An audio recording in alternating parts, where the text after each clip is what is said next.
தினகரன் அஞ்சுகிறார். ஏனெனில் சசிகலாவோட வருகையால் முக்குளத்தோர் வாக்குகள் ஒரு 10 தொகுதிகள்லையோ அல்லது 20 தொகுதிகளிலோ, அதிகபட்சம் 20 தொகுதிகள் 10ன்னு வைத்து கொண்டால் கூட வந்து அது என்டிஏக்கு நஷ்டம். தினகரன் எடுத்திருக்கப்போ வந்து தமிழ்நாட்டில் வந்து அதிமுக தலைமையிலான என்டிஏ கூட்டணின்னு தான் வந்து தொடர்ச்சியாக சொல்லிட்டு இருக்காங்க.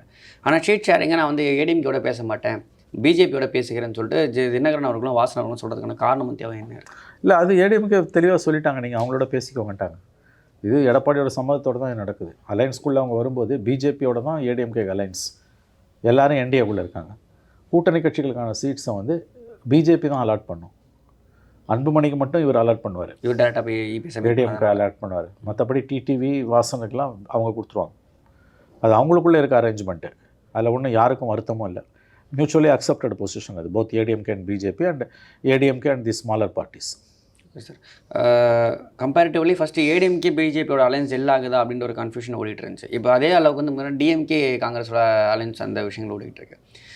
மக்களுக்கு வந்து இது ஒரு சலிப்பை ஏற்படுத்தணும். இந்த 2 கட்சிகள் மாறி மாறி பண்ணுற விஷயங்கள், இந்த கூட்டணி சார்ந்த விஷயங்கள், ஷீட் ஷேரிங் சார்ந்த விஷயங்கள். ஏன்னா முன்னாடி இந்த தேர்தலில் இவ்வளோ டிஸ்கஷன் இது பற்றின விஷயங்கள் இருந்திருக்குமான்னு சொல்லிட்டு தெரியாது. நான் இவ்வளோ சோஷியல் மீடியா வளர்ந்து இப்போ ஆல்மோஸ்ட் பீப்புள் எல்லாமே அவராக இருக்கிறப்ப இந்த மாதிரி டிஸ்கஷன் கட்சிகளோட நன்மதிப்பை குறைச்சி விட்டுறோம்ல. கண்டிப்பாங்க, மக்கள் மத்தியிலும் நம்பகத்தன்மை இழந்து நிற்கிறார்கள். அவன் வேணா அவன் கூட வேணா போகலாம் ஆகிப்போச்சு இல்லை. At end of the day people are going to decide. அங்கேயும் பேசுவேன் இங்கேயும் பேசுவேன் போது எலெக்ஷன் டைம் இது. பட் இவங்க எலெக்ஷன் ஃபீவர் டாப்பில் போகும்போது காணாம போயிடுவாங்க. டிஎம்கே ஏடிஎம்கே வந்து நின்றுடுங்க. ஓரளவு விஜய் வந்து நிற்கலாம், அது எவ்வளோ தூரம் வரும்னு தெரியாது. அஃப்கோர்ஸ் சீமான் அவரோட 8% வச்சுட்டு அவர் ஒரு உட்டோப்பியன் வேர்ல்டில் வாழ்ந்துட்டு இருக்காரு. அவர் கற்பனா உலகத்தில் வாழ்கிறாரு சீமான். அவரை பற்றி நம்ம பேச வேண்டியதில்லை. அவருடைய நோக்கங்கள் நல்ல நோக்கங்கள், உயர்வானவை. ஆனால் வழிமுறை வந்து கதைக்கு உதவாதது என்ற புரிதல் அவருக்கு இல்லை. அதனால் அவரை பற்றி நம்ம பேச வேண்டியதில்லை.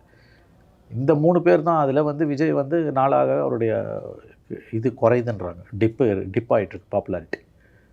30% 27 ஆயிருக்குன்றாங்க. அது வரும் நாட்கள் இன்னமும் குறையலாம். ஸோ களம் வந்து ஏடிஎம்கே டிஎம்கேன்னு வந்து நின்றுடும்.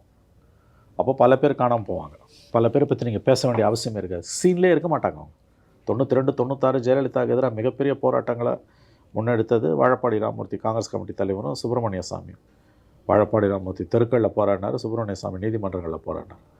கடைசி ஒரே மாதம் தமாக காங்கிரஸ்லாம் வெளில வந்து மூப்பனார் வராரு. திமுகவோட அலையன்ஸு, கருணாநிதி தான் கதாநாயகன். 180 சீட்டு அடிச்சு தூக்கின்னு போகிறாங்க.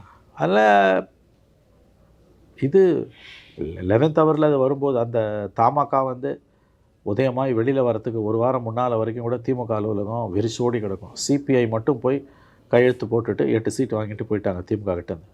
அவ்வளோதான், முடிஞ்சு போச்சு. மறுபடியும் ஜெயலலிதான்னு நினச்சின்னு இருந்தாங்க.